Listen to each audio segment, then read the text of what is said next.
Right, insignia 2 litre CDTI diesel inlet manifold removal is a bit of a faff. So I've already done it, obviously, so I'm just going to show you, give you a few pointers if you're going to do it. The fuel pump, so you've got to take the cam cover off. The fuel pump needs to be locked in place. The bolts for the cam cover fit into 2 holes here at 10 to 3, so you've got to turn the crank.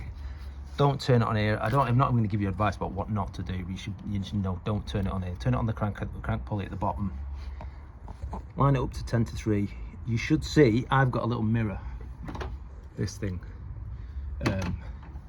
Show me where the holes are. Just screw the bolts in there, tighten them up a bit. Undo the fuel pump, these 3 studs with nuts on. Take the fuel pump out. Then you've got to take the studs out, to get the manifold out. You don't have to take all of them out, just this front one, but for me, for some reason, I got stuck, so I ended up taking all 3 out. Before you do all that, obviously, you've got to take all the pipe work and the air box out. The inlet there. And then also to get the inlet manifold out at the end, because it'll be stuck. Obviously, that's a bit of a faff, but that there, bolted in at the bottom. These 2 pipes to it. There's that one at the back. The one at the back you don't need to take out, goes under the engine. Just undo the 10mm bolt with that and just pop it out the back. And then the thermostat housing is 2 of those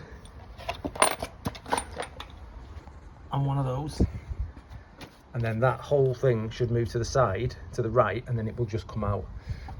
But you've got to take the EGR off. You're going to have to take the oh god, slip me.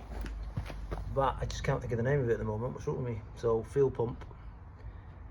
That, you know when you're making a video and you can't remember anything. EGR valve.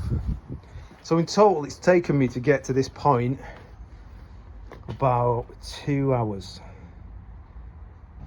I've done one of these before ages ago. Remember, you've got to undo all the fuel pipes at the top. You've got to drain the water out the bottom as well before, because when you pull this out, water will go everywhere. It'll go into the inlet, and that's the end of that. But drain all the water out, and I think that's it. I'm trying to think of anything else that I'll need to tell you.